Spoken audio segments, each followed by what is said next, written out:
Bonjour, j'espère que vous allez bien. On se retrouve aujourd'hui pour un nouvel épisode de couture et cette fois on va s'attaquer à la mode édouardienne. J'avais un événement sur le thème La Belle Époque avec l'association dont je fais partie. Je vous mettrai plus d'informations en barre de description. C'est en regardant mes vieux magazines et en tombant sur des photographies d'époque que j'ai décidé qu'il me fallait cette robe d'été à dentelle typique de l'époque édouardienne. Avant de commencer à coudre, un peu d'histoire. Si vous commencez à faire des recherches en ligne à propos de ces robes en coton blanc, vous pourrez tomber sur ce genre de robes nommées les robes de thé. Ce ne sont pas des robes de thé. Elles n'ont jamais été appelées robes de thé à aucune époque où ce style de robe était à la mode.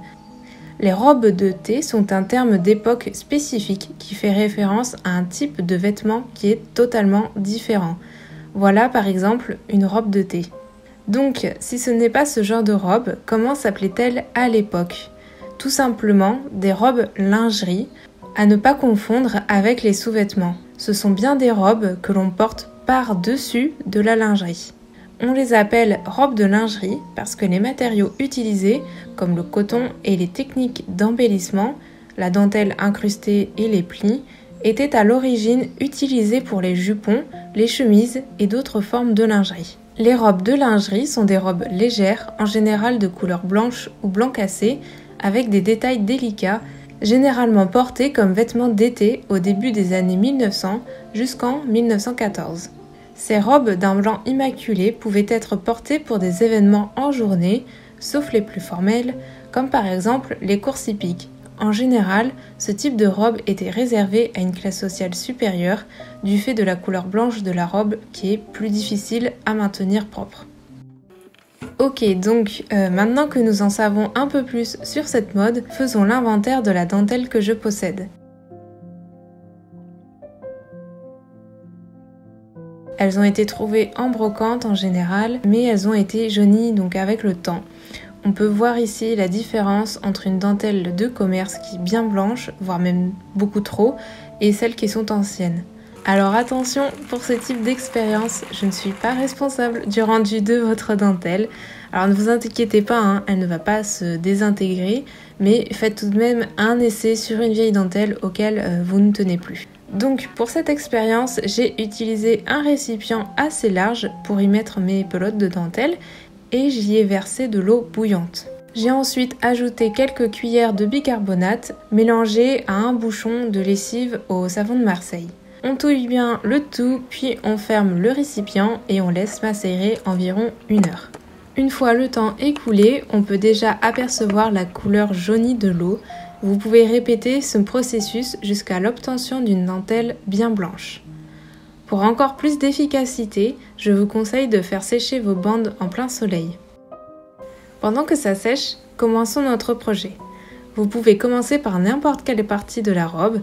Personnellement, j'ai souhaité m'attaquer au col en premier, ce qui ne s'est pas révélé une très bonne idée finalement, puisque j'ai utilisé d'autres dentelles pour la blouse et j'ai dû refaire le col afin que tout matche à peu près correctement. Pour le patron, j'ai utilisé le numéro 0816 de la marque Black Snail que vous pouvez retrouver sur Etsy. Voici les pièces de tissu, 2 pour l'arrière et 1 pour l'avant, puis 2 pièces pour chacune des manches. Et c'est par ces dernières que j'ai commencé mon aventure d'insertion de dentelle. J'ai mis beaucoup de temps à trouver une figure géométrique qui me convenait et c'est finalement en suivant les vidéos de Bernadette Banner que j'ai craqué pour le motif qu'elle avait utilisé pour sa vidéo sur une blouse aussi édouardienne. J'ai cousu la dentelle à la pièce de tissu directement. Ensuite, à la manière d'un chirurgien, il va falloir ouvrir les coutures. Puis, vous repliez en forme de boudin vos bords et il ne vous reste plus qu'à tout coudre.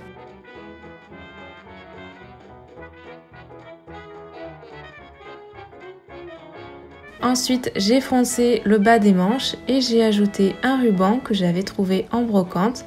Une fois mes 2 manches réalisées, je me suis attaquée à la jupe. J'ai utilisé le même patron que pour ma robe de bal victorienne, sauf que là, j'avais assez de tissu et que je voulais un effet de drapé à l'arrière.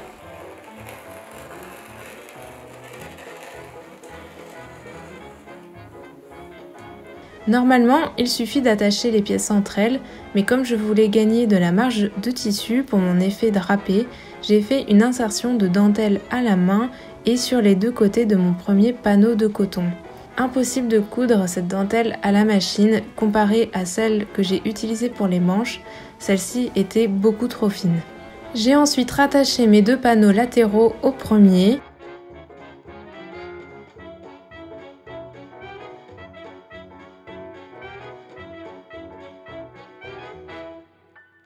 J'ai voulu tenter quelque chose. Je suis tombée sur cette robe sur Pinterest qui m'a inspirée pour le motif. Il y avait des sortes de plis devant, sauf que je me suis lancée dans cette technique sans trop savoir comment faire. On appelle cette technique, sauf erreur de ma part, la couture rabattue, ou en anglais c'est pin tuck.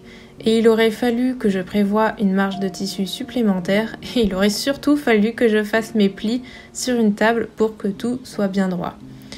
Mais non, le résultat est que j'ai des plis inégaux et qui se tordent, mais bon, tant pis, je me suis dit que ça ferait le charme de la robe.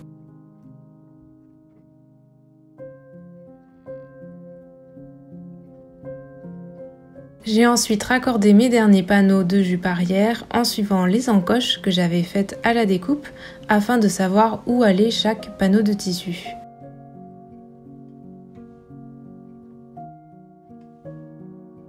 J'ai fait la ceinture de la jupe et autres détails comme les bords, puis il était temps de faire le motif de dentelle.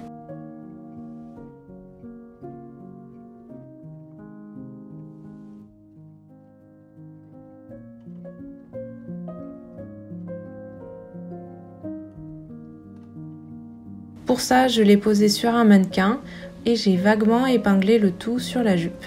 Ce n'est vraiment pas la technique la plus précise puisque j'ai eu quelques centimètres d'oubli et il a fallu faire un petit patch de dentelle pour camoufler cette erreur. Je me suis ensuite attaquée à la blouse en commençant par faire proprement cette fois mes coutures rabattues. Alors elles ne sont pas parfaites mais au moins celles-ci ont le mérite d'être à peu près droites et de même taille. Cette blouse a été une véritable perte de temps, non pas à cause du travail à faire, enfin si, mais aussi parce que je ne savais vraiment pas quel motif faire. J'ai été indécise pendant des jours et à chaque nouvelle photo que je voyais, je changeais complètement mes plans de motifs pour la dentelle. Et enfin, je suis tombée sur cette robe sur Pinterest.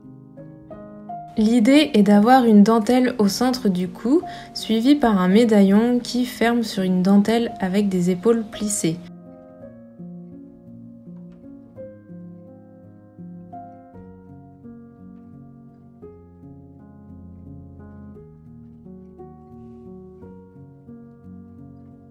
Il y a eu pas mal d'essais, j'ai fait des croquis sur un papier que j'ai essayé de transférer pour être certaine que tout soit bien centré et c'était totalement peine perdue.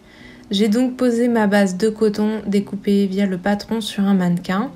J'ai tout épinglé directement sur le tissu et c'est totalement inutile de vous préciser qu'à un certain moment, j'ai posé le médaillon qui était bien droit et qu'en cousant, j'ai dû le bouger sans m'en rendre compte et je me suis retrouvée avec un médaillon complètement bancal.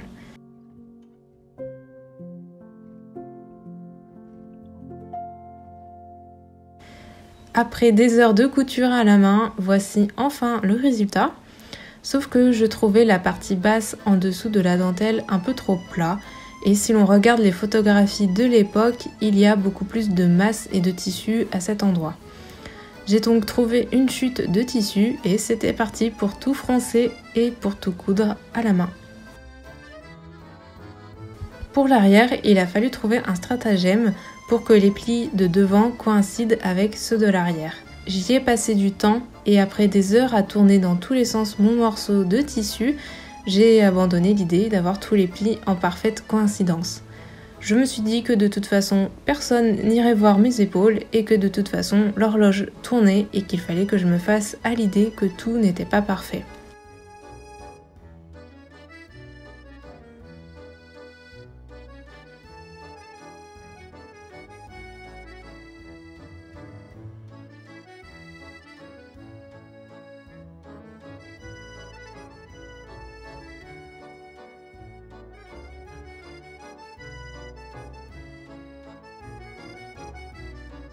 J'ai ensuite monté mes manches, puis le nouveau col en mélangeant 2 sortes de dentelles. Puis j'ai cousu le tout à la main devant la série The Nevers que j'ai adoré. Surtout la première saison, la deuxième saison m'a un peu déçue, surtout au niveau de certains personnages.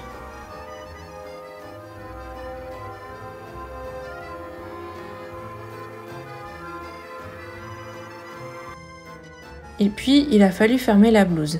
J'ai opté pour des boutons trouvés en brocante et là c'est pareil, je ne sais pas du tout si ma technique est la bonne, mais j'ai d'abord cousu mes boutons à un espace à peu près régulier, puis j'ai marqué d'un fil rouge l'encoche qui servira de trou. J'aurais effectivement pu le faire à la machine, mais je n'avais aucune confiance à laisser la machine faire la boutonnière. Donc j'ai pris mon mal en patience et j'ai tout fait à la main.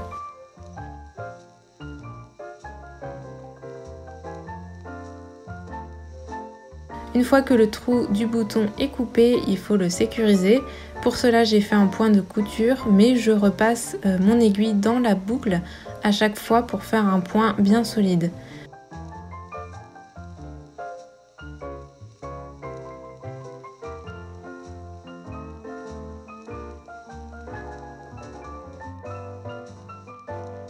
Une fois le contour terminé, j'ai refait un point normal cette fois.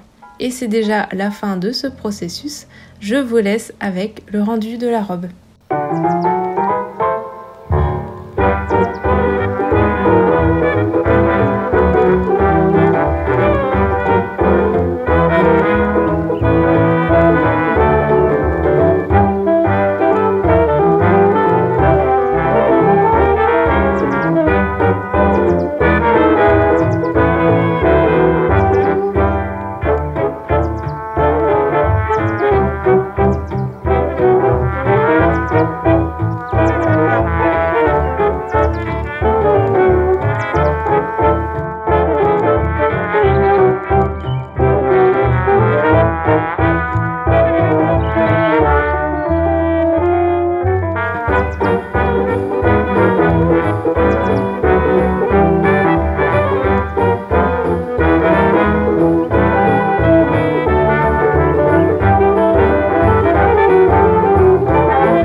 J'espère que cette vidéo vous aura plu.